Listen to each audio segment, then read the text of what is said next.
तो इस एपिसोड में हम सरीना को देखते हैं जो कि फैंग को बता रही थी वो अभी अभी डंजियन से वापस आई है। वहाँ की सिचुएशन अभी सही नहीं चल रही, जिस पे फैंग पूछता है क्या वो जगह सेफ है। तब वो बताती है वो जगह अभी के लिए तो सेफ है मगर आगे का पता नहीं। हमने वहाँ के सभी क्रिएचर्स को अभी के लिए शांत कर दिया है मगर वो सभी डंजियन क्रिएचर्स गेट के ऊपर बहुत ही ज्यादा इंटेंसिटी से हमला करके उस गेट से बाहर आना चाहते हैं।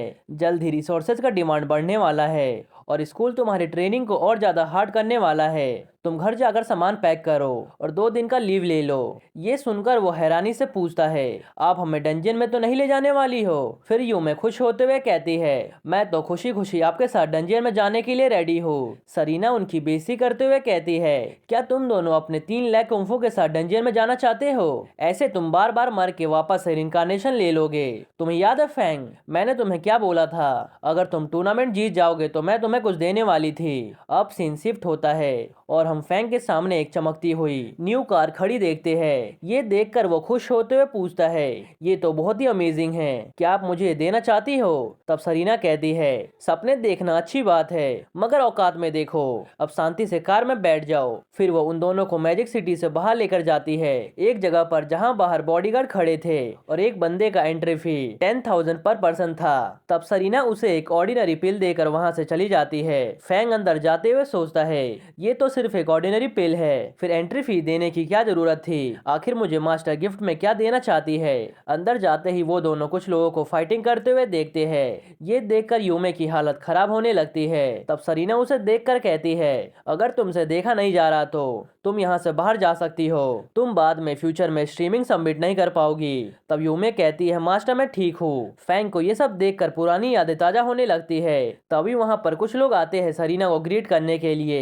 तब सरीना बोलती है अपना बकवास बंद करो और इस बच्चे का यहाँ पे रहने के लिए मॉर्ग का अरेंजमेंट करो। ये सुनकर फैंग हैरान हो जाता है। तब वो आदमी कहता है जल्दी से मॉर्ग में लेकर जाओ और इसे वहाँ पर अकेला छोड़ देना। फिर फैंग सरीना से गुस्सा होते हुए कहता है मगर आप तो मुझे गिफ्ट देने वाली थी। तब वो कहती है हाँ सही कहा, ये तुम्हारा गिफ्ट है, मॉर्ग में डे टूर, ये सबके नसीब में नहीं होता। ये सुनकर फैंग शॉक्ड होता है। अब हम कुछ बंदों को बात करते हुए देखते हैं जहाँ पीले बाल वाला कहता है पहले भी कुछ स्टूडेंट युवान स्कूल से अपनी हिम्मत चेक करने के लिए यहाँ पर आए थे। मुझे तो समझ ही नहीं आता आखिर ऊपर पोस्ट वाले युवान स्कूल को इतना सपोर्ट क्यों करते हैं। उन सभी को तो एक एक करके अरीना में फेंक देना चाहिए, तब उन सभी को पता चलेगा आखिर उनकी औकात क्या है। तब दूसरा कहता है ये जो नया बंदा आया है वो ज्यादा से ज्यादा 30 मिनट तक टिक पाएगा। तब तीसरा कहता है मैं बेट लगाता हूँ वो यहाँ पर 10 मिनट भी नहीं टिक पाएगा। जिस पे उसका साथी कहता है इतनी जल्दी भी भागने वाला नहीं है, आखिरकार वो मैजिक स्कूल से है। ये सुनकर वो बंदा एविल स्माइल देते हुए कहता है ये तो बाद में पता चलेगा। अब सीन शिफ्ट होता है फैंग पर जहाँ वो मॉर्ग में आ गया था और वहाँ पे अजीब सी लाइटिंग हो रखी थी। उसे वहाँ पर डर भी लग रहा था। वो एक बंदे की डेड बॉडी देखता है जिसकी आंखें बंद नहीं थी। फिर वो कहता है कितनी अच्छी किस्मत है मेरी, ये तो सिर्फ एक डेड बॉडी है, ऊपर से इसे मैंने नहीं मारा। इसका राइट हैंड लार्ज है, स्ट्रॉन्ग है और काफी अच्छा बिल्ट है। इसने हार्डनिंग ऑफ अपर लिम्ब जरूर प्रैक्टिस किया होगा। ऐसा लग रहा है जैसे इसे पंच मार मार के जान से मार दिया गया है। इसका गला पूरी तरह से डैमेज हो चुका है, बेचारा इंसान। क्यों ना अब मैं बाकी के 2 बॉडीज को भी अच्छे से देख लूं, इस चांस का मुझे अच्छे से यूज करना चाहिए। तभी फैंग को ऐसा लगता है जैसे उसके पीछे सभी डेड बॉडी जिंदा हो चुके हैं और उसके ऊपर हमला करने वाले हैं। ये महसूस होते ही वो जल्दी से पीछे पलटता है जहां उसे एक वायर दिखता है जिसे देखकर वो समझ जाता है ये काम उन तीनों बंदों का है। फिर वो वापस से डेड बॉडीज को सही से रखकर उनसे माफी मांगने लगता है उसके बिहेवियर के लिए। अब हम देखते हैं फैंग उन सभी बंदों के साथ मिलकर उन डेड बॉडीज को ठिकाने लगा रहा था जहां उस अरीना में फाइट करते हुए मारे जा रहे थे। ये देखकर उसके साथ वाले बंदे आपस में बात करते हुए कहते हैं तुम देख रहे हो ये नया बच्चा डेड बॉडीज को इतने अच्छे से हैंडल कर रहा है और इन्हें देखकर डर भी नहीं रहा। तब उसका साथी कहता है बात तो सही है, ये बंदा इतनी भयानक चीज देखकर भी नहीं डर रहा। ऐसा होना तो इम्पॉसिबल है मगर हो सकता है इसने पहले भी खून खराबा देखा हो। इधर फैंग उन डेड बॉडीज को बैग में रखते हुए सोचता है ये सब डेड बॉडीज ऐसे लोगों की है जिनके आगे पीछे कोई भी नहीं है। अगर तुम्हें इम्प्रूव ही नहीं करना था फाइटिंग में तो तुम्हें ब्लैक फिस्ट यूज करना चाहिए था। एक फाइटर बिना स्ट्रेंथ के भी एक मामूली सी लाइफ जी सकता है। अब हम फैंग और यूमे को देखते हैं जो एक जगह बैठकर अच्छा सा डिनर कर रहे थे। यूमे की हालत बहुत ही खराब थी ये सब चीजें देखकर। तब सरीना उसे कहती है आदत डाल लो, लो इन सभी चीजों की। ये सुनकर फैंग मनी मन गुस्सा होते हुए सोचता है, आदत कौन डालेगा इन सभी चीजों का। ये सारी चीजें दिखाकर ये हमें स्टिक खिला रही है, आखिर ये हमसे एक्सपेक्ट क्या करती है। फिर सरीना यूमे को देखते हुए कहती है, जब तुम डंजियन में जाओगे तब तुम्हें सूखा रूखा खाना पड़ेगा। अगर वहाँ एनर्जी माइन हुआ तब तो तुम्हें कुक्ड फूड मिल जाएगा, मगर वो इतना अच्छा भी नहीं होने वाला। फिर वो फैंग से पूछती है, पूरे दिन डेड बॉडीज को उठाकर कैसा फील हो रहा है। तब फैंग कहता है, वॉरियर्स को जैसा फील होता है उन सभी के लाइफ में बहुत ही स्ट्रगल होता है। तब सरीना कहती है, हाँ तुम बिल्कुल सही बोल रही हो। क्या तुमने कभी भी मॉर्टल कॉम्बैट गेम खेला है? वो लाइफ और डेथ का टूर्नामेंट तुम्हें बहुत ही अच्छा एक्सपीरियंस देने का काम करेगा और इससे तुम अपना स्ट्रेंथ भी इम्प्रूव कर पाओगे। ये सुनकर फैंग कहता है, आप अचानक से ये सवाल क्यों पूछ रही हो? तब यूमे पूछती है, क्या मैं भी उस टूर्नामेंट में जा सकती हूँ? तब सरीना बोलती है, नहीं तुम अभी बहुत ही कमजोर हो। ये सुनकर वो चिल्लाते हुए कहती है, नहीं मैं कमजोर नहीं हूँ, मैंने 40 बोन लर्न किया है और मुझे बेसिक कॉम्बैट टेक्निक्स भी आते हैं और मैं रियल वर्ल्ड में सर्वाइव कर सकती हूँ, साथ ही साथ टूर्नामेंट में फाइट भी कर सकती हूँ। तब सरीना स्टिक खाते हुए कहती है, बात मौत से डरने और ना डरने की बात नहीं है, बल्कि मैटर ये है कि तुमने अभी तक ब्लड को टच नहीं किया। ये सुनकर वो जल्दी जल्दी स्टिक खाते हुए कहती है, मैं कर सकती हूँ। तभी उसे उल्टी आने लगती है, जिस कारण से वो बाथरूम में भाग जाती है। उसके जाते ही फैंग सरीना से पूछता है, मास्टर ये यूमे इतनी एक्टिव क्यों रहती है? तब वो बताती है, यूमे के फादर 4 रैंक के मार्शल आर्टिस्ट थे जो कि मर गए थे डंजन के बैटल में। बहुत सारे लोग उनके बिजनेस के पीछे पड़े हुए हैं जो वो छोड़ के चले गए थे। उसे बोला गया था, अगर तुम्हारे पास पावर नहीं है तब तुम अपने फादर के बिजनेस को चलाने के लायक नहीं हो, इसलिए वो अपने पावर्स को ज्यादा बढ़ाना चाहती है।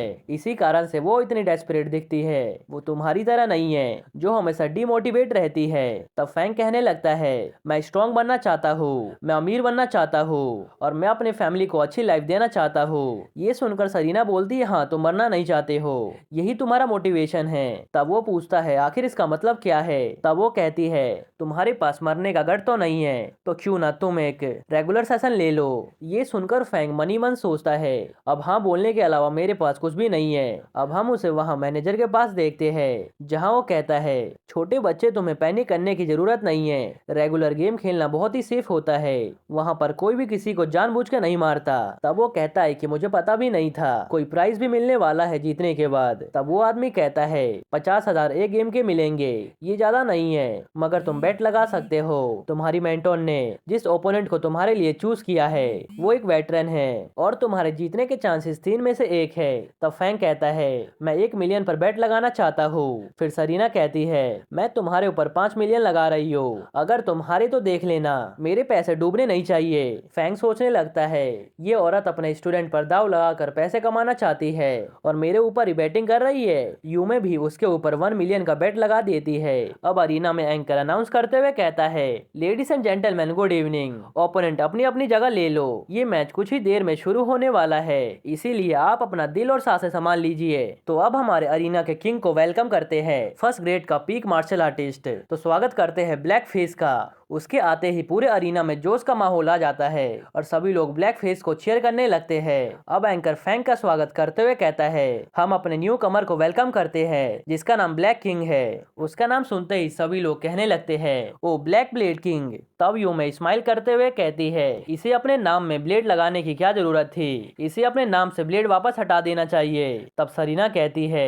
ये एक स्टूपिड गेम नहीं है, ये जानबूझकर ऐसा इंप्रेशन बना रहा है ताकि इसका ओपोनेंट इसे हल्के में ले ले। एक एग्जांपल से तुम्हें समझाती हूँ, हमारे टीचर लुओ स्पेयर के साथ बहुत ज्यादा टफ पढ़ते हैं अपने ओपोनेंट पर, वो तुम्हें बाकी के वेपन्स भी यूज करना सिखा सकते हैं। लायन का फीट और फीस्ट बहुत ही पावरफुल है, साथ ही साथ वो अपने वेपन्स का यूज भी अच्छे से कर पाते हैं। तुम्हें क्या लगता है, अगर इन दोनों के पास स्पेयर और फिश नहीं हुआ तो ये अपने ओपोनेंट को कुत्ते से नहीं पीट पाएंगे? बिल्कुल नहीं। जब तुम अपने ओपोनेंट से मिलते हो तो तुम्हें उसके निकनेम के बारे में सोचना चाहिए। ये सभी बातें यूमे अपने डायरी में नोट किए जा रही थी। इधर अरीना में फैंग कहता है, अंकल ये मेरा फर्स्ट फाइट है इसलिए मैं हल्का नर्वस हूँ, इसीलिए मुझे हल्के में लेना, अगर मैं जीत नहीं पाऊंगा तो मैं अपनी हार को एक्सेप्ट कर लूंगा। ये सुनकर ब्लैक फेस कहता है, ये तो डिपेंड करेगा। जिस पे फैंग बोलता है, कम ऑन मैन, मैं सही में सीरियस और नर्वस हूँ। ये तो एक रेगुलर लेसन होने वाला है, इसीलिए इसे ज्यादा सीरियस नहीं लेना चाहिए। जान से मारने का हमें सोचना भी नहीं चाहिए इस फाइट में। ये सब सुनकर ब्लैक फेस को गुस्सा आने लगता है।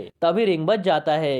रिंग बजते ही फैंग उसके ऊपर अटैक कर देता है, लेकिन ब्लैक फेस उसके अटैक को रोक लेता है और कहता है, मैं कुछ ज्यादा ही केयरलेस हो गया था। ये बच्चा सिर्फ एक मामूली मिडिल ग्रेड का बच्चा नहीं है। सभी ऑडियंस ब्लैक फेस को चीयर करने लगती है। इधर फैंग उसकी तरफ आते हुए कहता है, अपने पैरों की तरफ देखो। ऐसा कहते ही वो उसे अपर कट मार देता है, जिस कारण से ब्लैक फेस अनबैलेंस होकर पीछे हटने लगता है। इतने में ही फैंग वापस से उसे मारने के लिए बढ़ता है, जिस पे ब्लैक फेस गिव अप कर देता है और उसे रुकने को कहता है। ये सुनकर वो रुक जाता है और पूरी ऑडियंस शॉक्ड होती है। ये सब देखकर सरीना सोचने लगती है, ये फाइट तो 1 मिनट भी नहीं चला, उसका ओपोनेंट इतना भी यूजफुल नहीं है। अब हम मैच के बाद फैंग को देखते हैं, जो काउंटर पे जाकर अपने बैट के पैसे कलेक्ट कर रहा था, जहां उसे डबल प्रॉफिट हुआ था, जिस कारण से उसके सिस्टम में 2.05 मिलियन ऐड हो जाते हैं। इसी के साथ ही उसका लेवल भी अप हो जाता है और रिफोर्ज बोन ऐड हो जाते हैं। ये देखकर फैंग सोचने लगता है, अब मैं सिस्टम का यूज करके